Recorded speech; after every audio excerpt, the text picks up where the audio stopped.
Bom dia a todos.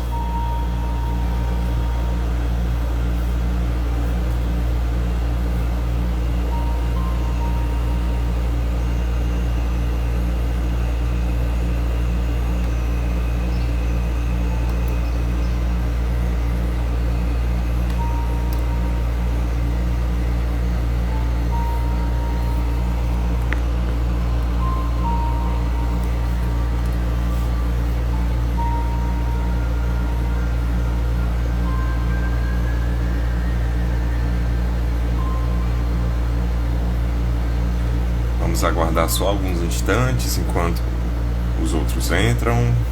Mas muito bom dia, sejam bem-vindas, tá?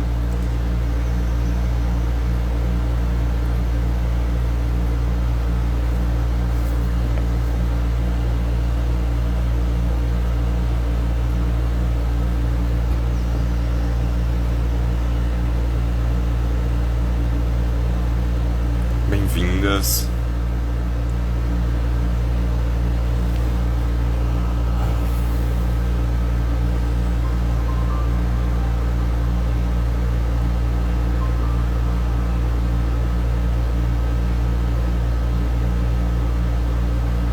Bom dia, Tamires.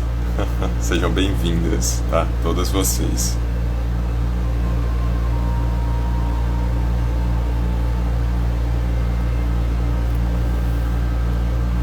Hoje a gente vai falar do capítulo 22, item 1 a 4, né? Indissolubilidade do casamento. Vamos aguardar alguns instantes. E aí, João, tudo bom? Bom dia, meu brother.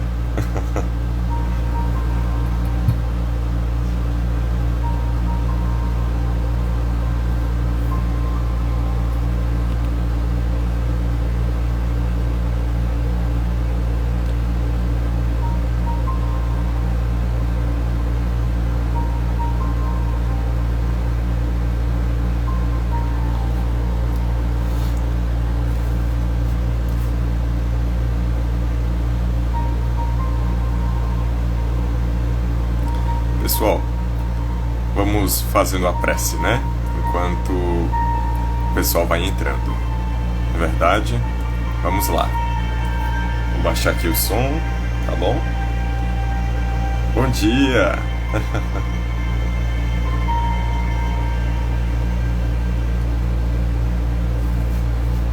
Eliane, bom dia! Pessoal, vamos fazer a prece, tá bom? Vamos lá. Vamos fechando os olhos. Vamos nos conectando com a nossa essência, com o ser que brilha em nós. Vamos nos abraçando. E nesse abraço acolhedor, amigo, sincero, sereno, vamos nos deixar ser levados por essa corrente amorosa. Sem questionamentos, vamos a um reduto, onde lá nos deparamos com aquela pessoa de sorriso largo, vestes aos pés, cabelos longos. Era ele que já nos abraçava ali. Era ele que já nos passava essa energia do nosso próprio abraço. Meu filho, estou contigo, jamais te desamparo. Todos os instantes, em todos os momentos, estarei segurando tua mão, te fortalecendo e te enviando bons pensamentos, boas energias de fortalecimento, de perseverança. Siga em frente, meu filho. Não desista. Não serás desamparado jamais. E vamos voltando, nos percebendo, nos sentindo, nessa manhã de divinas claridades. Sejamos gratos por aqui estar, conectados a esta família Lex, conectados a nós mesmos, a nossos familiares que estão ao nosso lado, gratos pela nossa existência como um ser consciente, responsável por nós e por muitos outros. Que bênção! Essa é a bênção da família. E aí existe amor. E este é um dos maiores casamentos indissolúveis que possa existir, a família. Então sejamos gratos, abramos nossos olhos, olhemos para aquele ser amado, dizemos eu te amo, porque aí está o nosso casamento, conosco mesmo, com nossos familiares, com aquele ser amado que Deus nos propiciou ali estar. Uma manhã abençoada a todos. Vamos lá, pessoal. É o capítulo 22 hoje. Item 1, 2, 3 e 4. Indissolubilidade do casamento. É um tema um tanto polêmico, né? Por isso eu peço que lembrem-se, hoje é um evangelho, não é debate, mas realmente é um tema bem um tanto assim, né? De questionamentos, isso é verdade, tá? Mas vamos lá, né? Capítulo 22, item 1, 2, 3 e 4. Indissolubilidade do casamento. Vou baixar aqui o som, vou desligar. Pronto. Os fariseus vieram também a ele para tentá-lo, dizendo-lhe: é permitido a um homem devolver sua mulher por qualquer causa que seja? Ele lhes respondeu: não lestes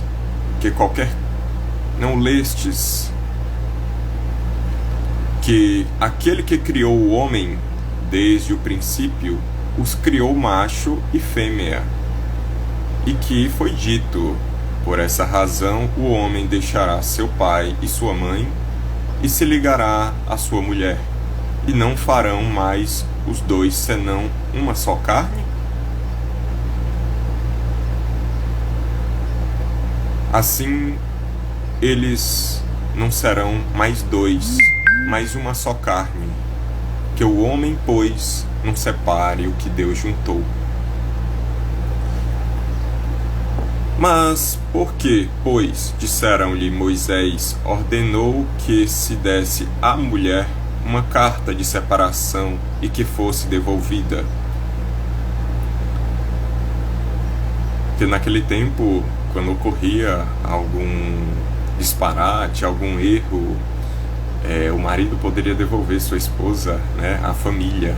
Então, por isso que os fariseus aqui, ainda mexendo com o Cristo, perguntam mais uma vez: mas por que, pois, disseram-lhe, Moisés ordenou que se desse à mulher uma carta de separação e que fosse devolvida?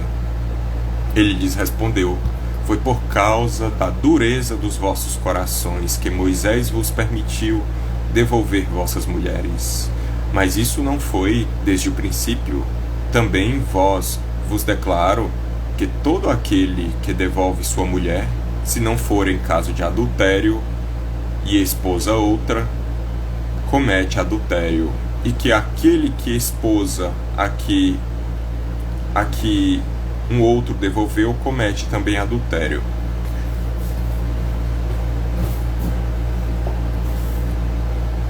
Item 2. Não há de imutável senão o que vem de Deus. Tudo o que é obra dos homens está sujeito a mudanças.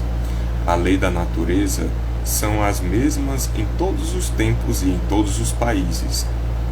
As leis humanas mudam segundo os tempos, os lugares e o progresso da inteligência. No casamento, o que é de ordem divina é a união dos sexos para operar a renovação dos seres que morrem. Mas as condições que regulam essa união são de ordem tão humana que não há no mundo inteiro e mesmo na cristandade 2 países em que elas sejam absolutamente as mesmas, e que não haja um em que elas não tenham sofrido mudanças com o tempo. Disso resulta que, aos olhos da lei civil, o que é legítimo num país, em uma época,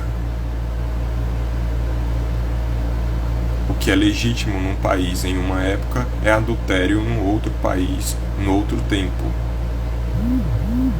Isso porque a lei civil tem por objetivo regular os interesses da família. E esses interesses variam segundo os costumes e as necessidades locais. É assim que, por exemplo, em certos países, só o casamento religioso é legítimo. Em outros, é preciso também o casamento civil. Noutros, enfim, só o casamento civil basta. Mas, na união dos sexos, ao lado da lei divina material, comum a todos os seres vivos, há uma outra lei divina, imutável, como todas as leis de Deus, exclusivamente moral, e que é a lei do amor. Só um instante, pessoal. Pronto. Deus quis que os seres estivessem unidos, não somente pelos laços da carne, mas pelos da alma, a fim de que as afeições mútuas dos esposos se transportassem para seus filhos. Isso aqui é bem interessante, né? Vejam, vou repetir. Deus quis que os seres estivessem unidos não somente pelos laços da carne, mas pelos da alma, a fim de que a afeição mútua dos esposos se transportassem para seus filhos. Foi o que foi dito. O homem deixa seu pai, deixa sua mãe, se junta a uma mulher, e será um só. O que esse é um só? Não há perca da individualidade aqui, mas há a união de corações que geram um só. Ali existe a conjuntura de 2 mentes, 2 corações que se juntam na formação desse ser amado, né, que é os nossos filhos, né, são nossos filhos. Então continuemos. A fim de que a afeição mútua dos esposos se transportassem para seus filhos e que eles fossem 2 em lugar de 1, a amá-los, a cuidá-los e a fazê-los progredir. Nas condições ordinárias do casamento, foi levada em conta essa lei de amor? De nenhum modo. O que se consulta não é a afeição de 2 seres em um mútuo sentimento. De nenhum modo. O que consulta não é a afeição de 2 seres que um mútuo sentimento atrai para um ao outro, uma vez que o mais frequentemente se rompe essas afeições. O que se procura não é a satisfação do coração, mas a do orgulho, da vaidade, da cupidez. Numa palavra, de todos os interesses materiais. Quando tudo está bem segundo esse interesse, diz-se que o casamento é conveniente. E quando as bolsas estão bem combinadas, diz-se que os esposos estão igualmente e devem ser bem felizes. Como os casamentos antigos, né? Casamentos combinados de acordo com o valor pago, né? Nos países do Oriente Médio, né? Ocorre muito assim. Mas nem a lei civil, nem os compromissos que ela faz contrair podem suprir a lei do amor. Se essa lei não preside a união, disso resulta frequentemente o que se une à força se separa por si mesmo. Vamos repetir? Importante isso. Mas nem a lei civil, nem os compromissos que ela faz contrair podem suprir a lei do amor, se esta lei não preside a união. Disso resulta, frequentemente, o que se une à força se separa por si mesmo, que o juramento que se pronuncia ao pé do altar torna-se um perjúrio se dito como uma fórmula banal, daí as uniões infelizes, que acabam por tornar-se criminosas. Dupla infelicidade se evitaria se, nas condições do casamento, não se fizesse abstração da única lei que o sanciona aos olhos de Deus, a lei do amor. Quando Deus disse, vós não sereis senão uma mesma carne,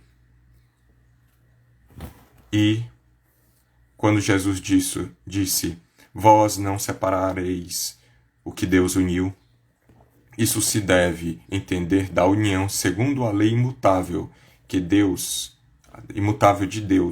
e não segundo a lei variável dos homens. As letras bem pequenas nesse evangelho.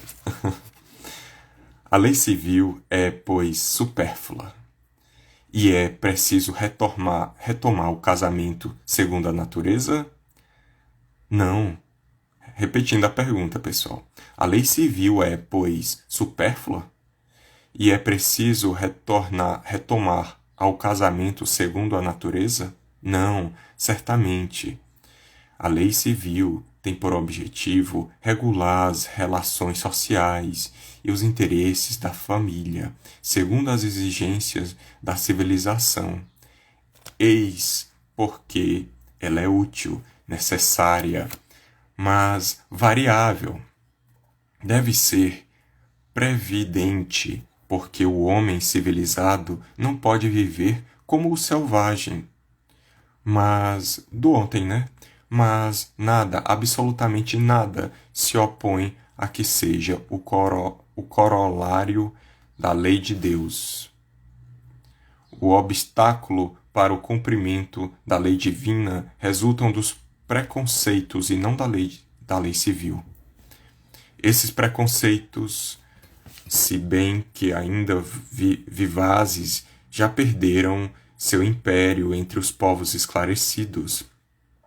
Eles desaparecerão com o progresso moral, que abrirá, enfim, os olhos sobre os males, sem número, as faltas, os próprios crimes que resultem de uniões contraídas, tendo em vista unicamente os interesses materiais. E se perguntará um dia se é mais humano, mais caridoso, mais moral unir indissoluvelmente um a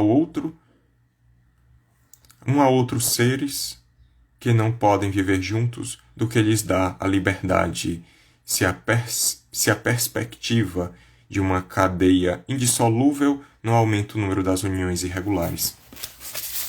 Bem, é uma coisa a se questionar realmente, né? Muitas vezes, quando o indivíduo vai casar, né, desposar alguém, é interessante que a primeira preocupação, o que é que ele é, o que é que ele faz, o que é que essa moça faz na vida, né? Lógico, é uma preocupação dos nossos pais, né?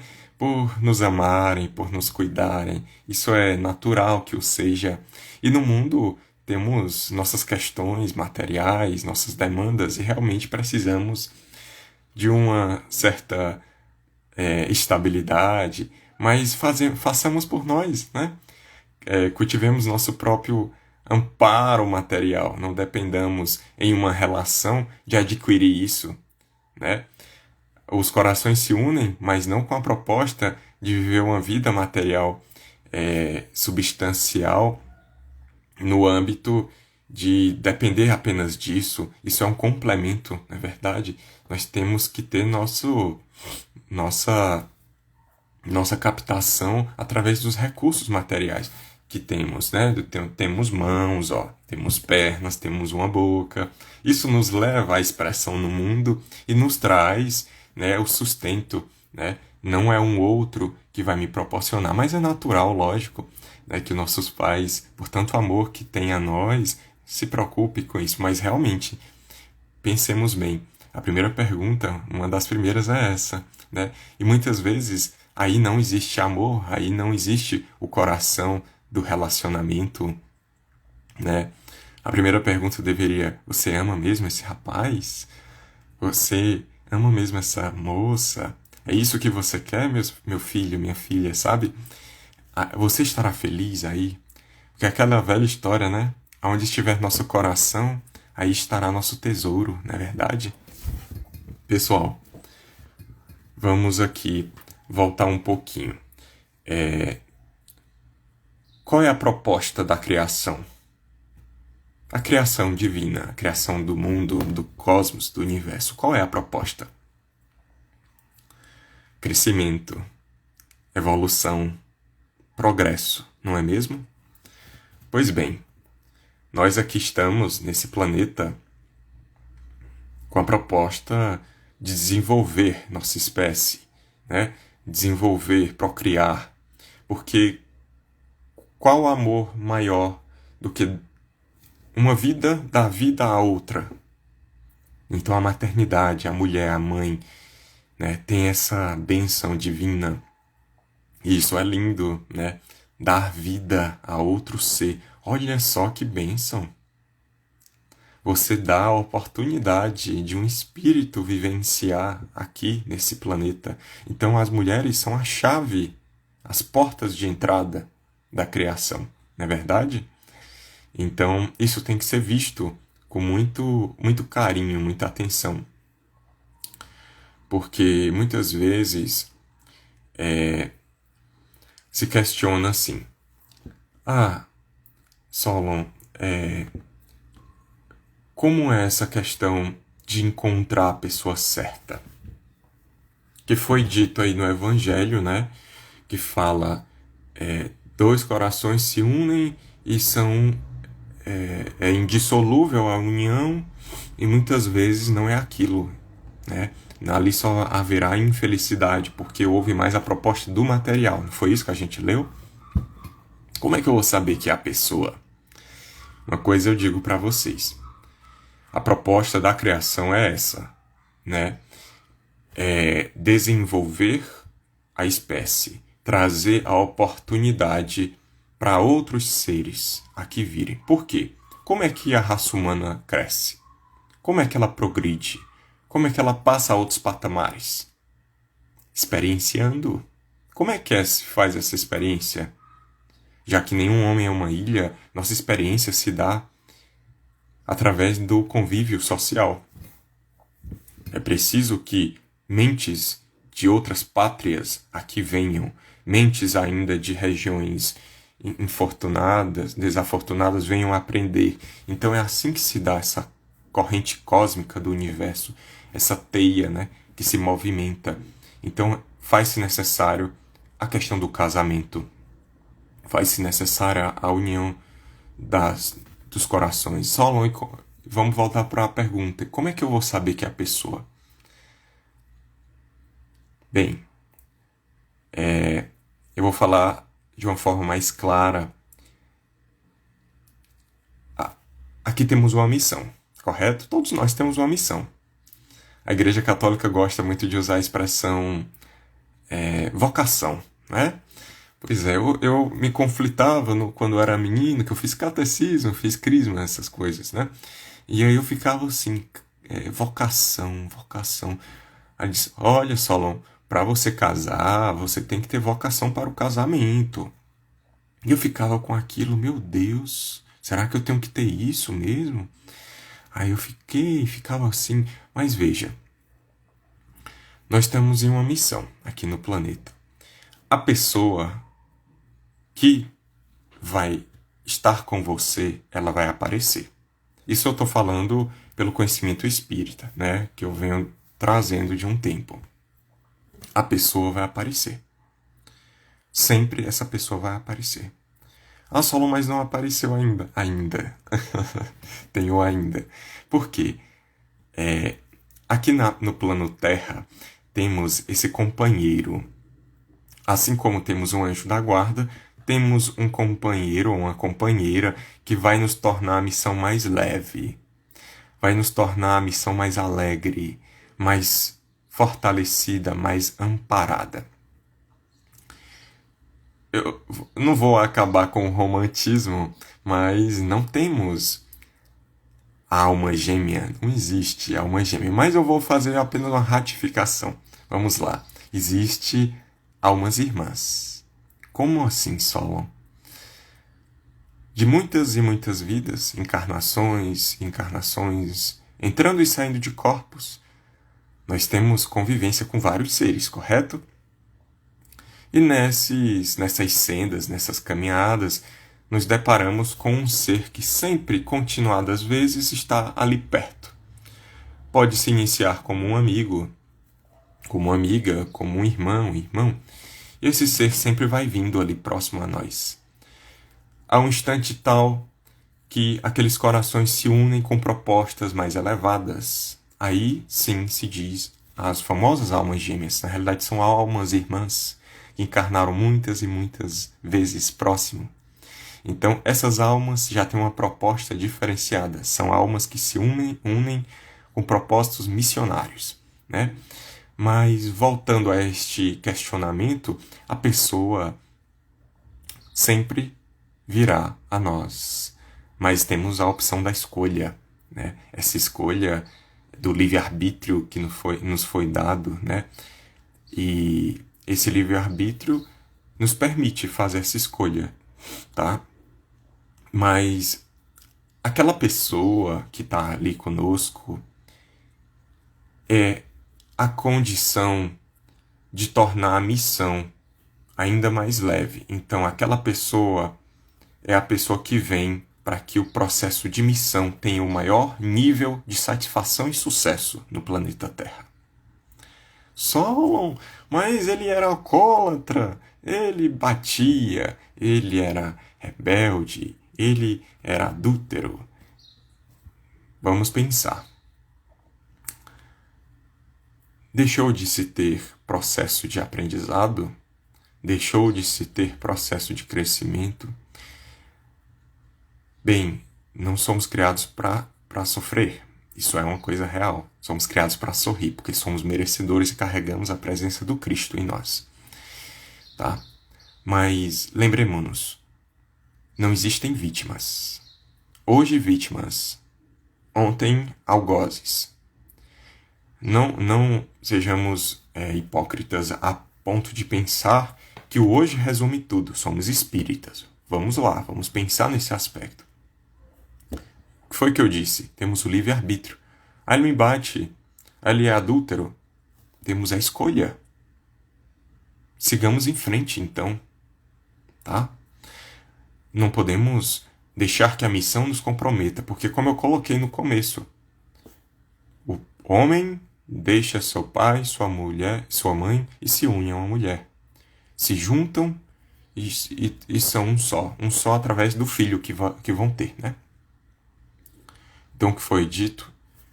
Nós somos seres individuais que nos juntamos.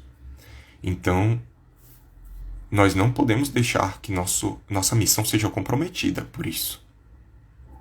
A missão é maior. Lembremos-nos, não devemos nada a homens. Nosso compromisso é com o Pai, é com a missão.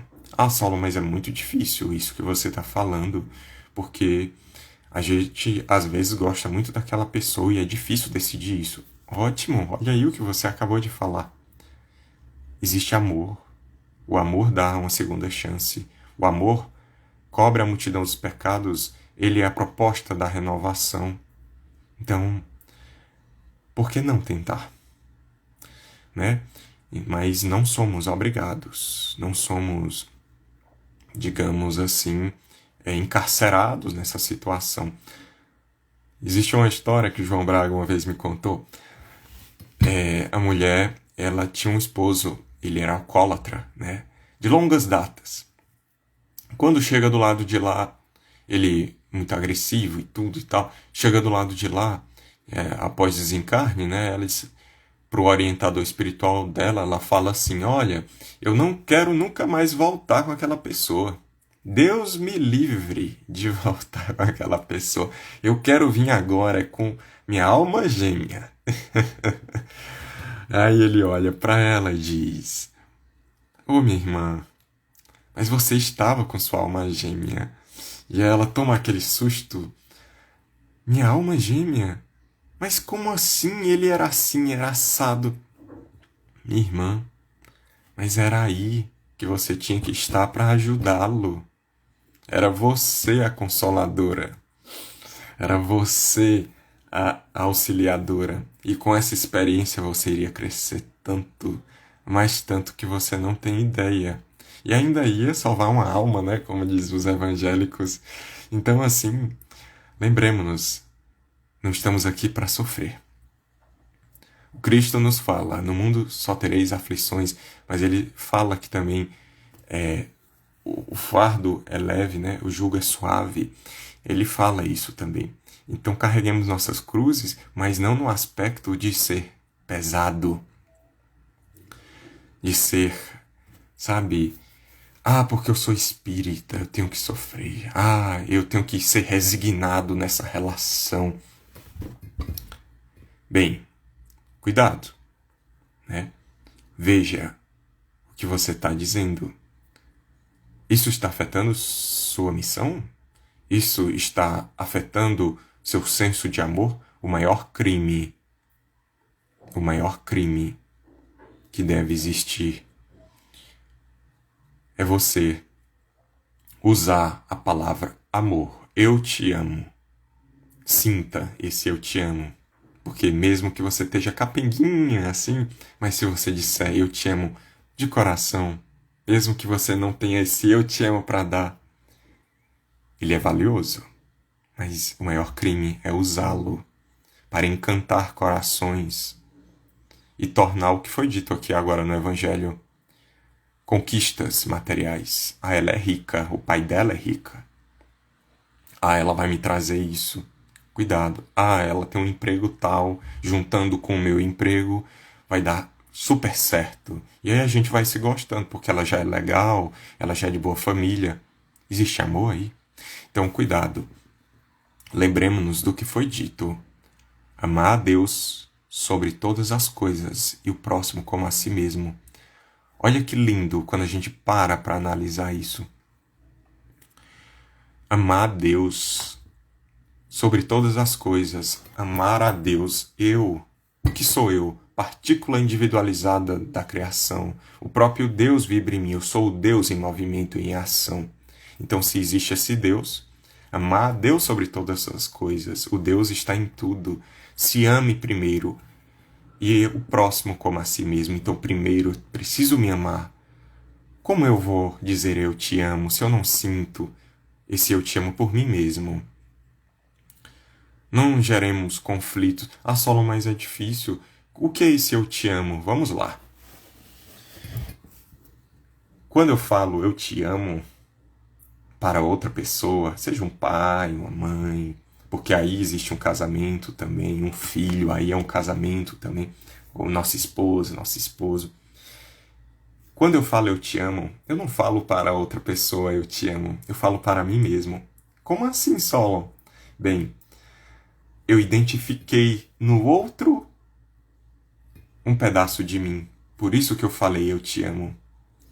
Eu vi naquela pessoa a beleza que resplandece em mim. A partir disso, eu permiti eu dizer eu te amo. Então, quando eu falo eu te amo, é porque eu consigo ver o amor no outro. E olha só que beleza, quando eu me identifico no outro. Lembremos dessa palavra, identificação. Eu identifiquei no outro a mim mesmo. Quando eu identifico no outro o amor, significa que existe amor em mim. Então, como eu disse, mesmo que a gente esteja capenguinha, se eu conseguir dizer eu te amo, é porque eu identifiquei o amor que existe em mim e eu tive condições de dizer àquele ser amado eu te amo. Isso é belo, porque eu amei a Deus e agora estou amando o próximo como a mim mesmo. Solo, mas às vezes é tão difícil. Vamos começar pelas coisas primeiras. Olha o que eu falei, identificação. Vamos nos identificar nas coisas mais simples. Você olha para o céu e olha que lua bonita, que lua linda. Olha como as nuvens estão belas, o sol está belo. O que é isso? O que é isso? Você se identificando dentro do belo, dentro da percepção do alto amor. Eu me amo por aqui estar, por ter esse corpo, por ser esse ser, por ter a oportunidade da vida. Aqui estou. Que bênção. Então, olha, é o trabalho do alto amor. Isso é importante. Quando você ora por alguém, né? Você propicia esse provimento do amor ao próximo. Então, vamos começar por essas... Quando há essa dificuldade, vamos começar por essas posições do eu. Porque é como se diz, é o primeiro passo. Amar a Deus, amar a mim. Deus interior, tá bom? E é interessante que muitos indivíduos passam por essas questões, né? Acho que todos nós, na realidade. Mas lembremos-nos de uma coisa. A intenção sempre é dar oportunidade a outros de virem. Então, a nossa união é para unir corações com a proposta de dar a oportunidade de outros seres experienciarem, aprenderem, se renovarem, se melhorarem, e o cosmos, o universo crescer e se melhorar. Vou fazer uma pergunta para vocês, sejam bem sinceros. Deixa eu ver que horas são. São 9h40. Já está bem próximo. Eu tenho que encerrar, mas eu vou fazer essa colocação bem rápida. Se questionem. Se sexo não fosse bom, se beijo não fosse bom, se não trouxesse prazer, haveria casamentos? Questionem-se. O acesso primeiro, pessoal, se dá através da paixão. O ser é egóico ainda. Ele precisa ser satisfeito. Muitos teóricos viram isso. Por exemplo, a Maslow, por exemplo, as satisfações, né? As necessidades que precisam ser preenchidas. Então somos seres assim, ainda animalizados, mas com consciência espiritual de deuses, mas ainda muito retidos na terceira dimensão, na carne, no materialismo. Então se o sexo não fosse bom, nosso ego trocar fluidos, beijar na boca, troca de líquidos, como assim? Então, olha que belo, Deus nos proporciona o prazer para trazer a união. Então, que coisa mais bela do que o ato do amor com seu parceiro, com sua parceira, para desenvolver um outro ser amado. Isso é belíssimo, para trazer melhora de um aspecto comunitário, seres que se amam, que desenvolvem uma comunidade, uma tribo. Isso é belíssimo, né? Porque isso faz vibrar sintonias de propostas elevadas. E isso melhora o quê? Melhora o ar, melhora a energia do planeta. E nós somos responsáveis por isso. Então cultivemos esse amor, cultivemos essa relação, porque nós somos responsáveis por aquele pequeno reduto, mas que, se estimularmos muitos outros através do exemplo de um bom casamento, nós traremos aí estabilidade, aquele bairro, aquela cidade. Então sejamos responsáveis, isso é importante. Desenvolvermos essas bolhas de amor, de abundância, a abundância no casamento, nas relações, tá?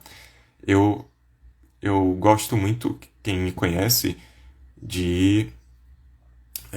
da cosmos ufologia, da ufologia espiritual. Eu gosto muito de buscar isso. E tem uma pessoa que eu gosto de acompanhar, que é a doutora Mônica de Medeiros, né? Que ela recebe a Sheiliana, né? E aí uma vez foi perguntado assim para Sheiliana: Sheiliana, me diga uma coisa, minha amiga. Você tem um marido? Aí ela diz assim: Não, eu tenho um companheiro. Olha só o que ela diz, eu tenho um companheiro. Então já há modificação, não é meu marido, minha esposa. Eu tenho um companheiro. Pronto. Aí, e onde ele está? Ela diz, ele está a tantos anos-luz de mim. E você não sente falta dele, Sheiliana? Aí ela responde, a falta que você diz é compreendida, a saudade que você diz é compreendida de outra forma por mim.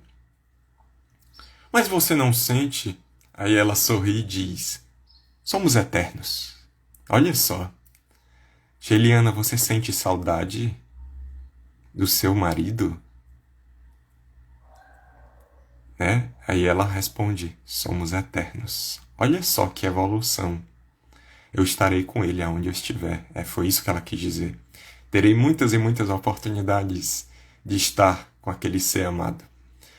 Porque ele é a alma que se chama, né? A alma irmã que me acompanha. Então, é com ele a configuração mais estável. Isso é geometria sagrada, pessoal. O cosmos é gerado, é estabilizado através de geometria sagrada.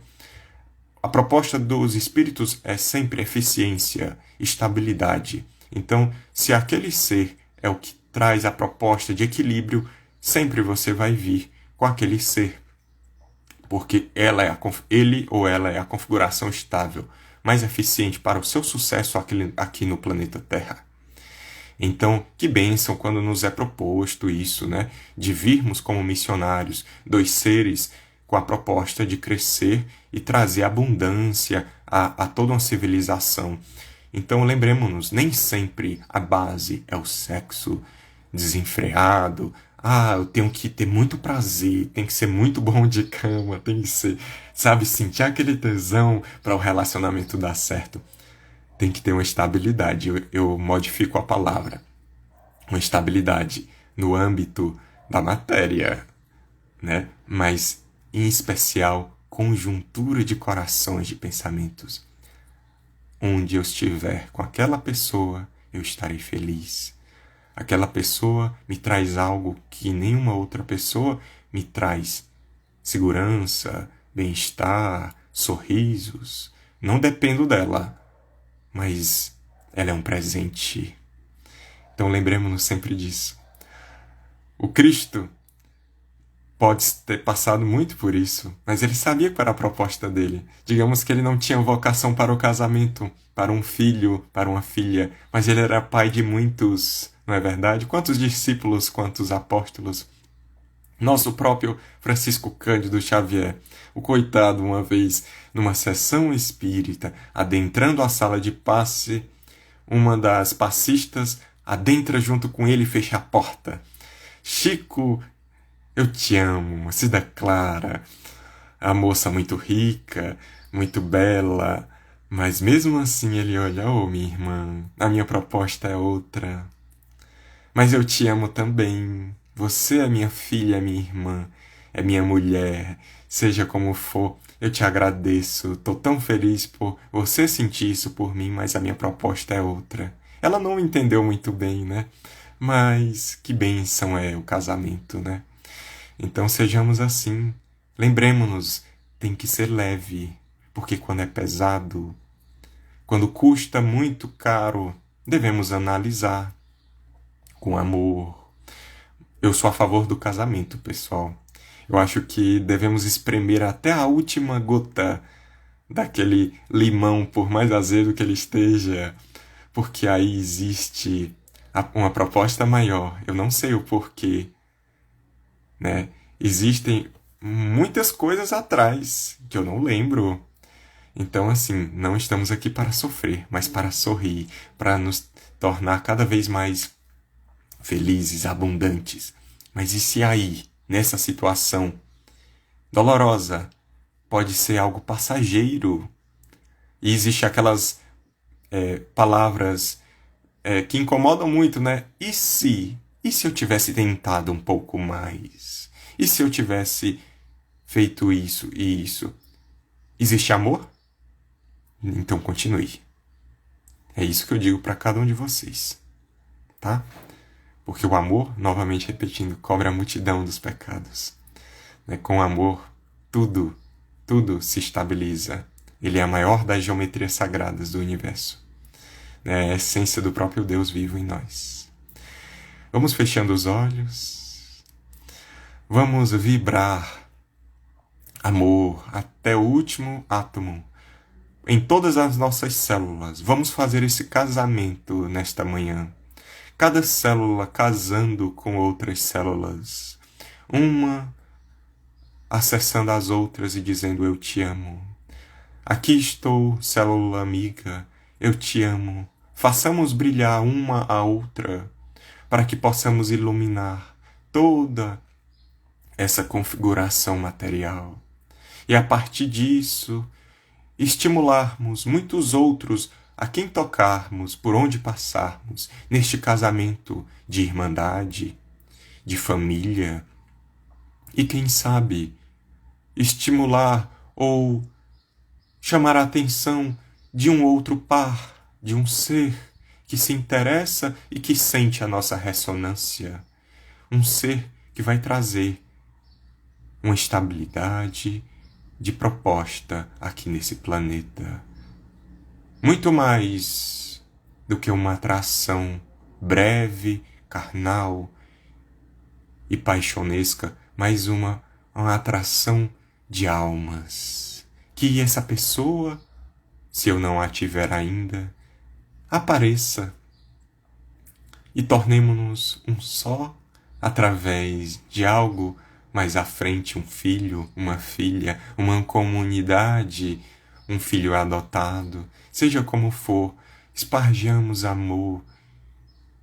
Essa é a proposta do Cristo em nós. Então amemo-nos e nesta manhã dizemos, fica conosco, Mestre amado, que possamos ser cada vez mais dignos da Tua presença. Que assim seja. Gratidão a todos nessa manhã. Muito bom dia. Que o Cristo derrame as bênçãos do casamento com vossos familiares, com vossos irmãos, seja como for, com vosso esposo, com vossa esposa. Que o Cristo abençoe a todos. Que assim seja. Gratidão por aqui estar.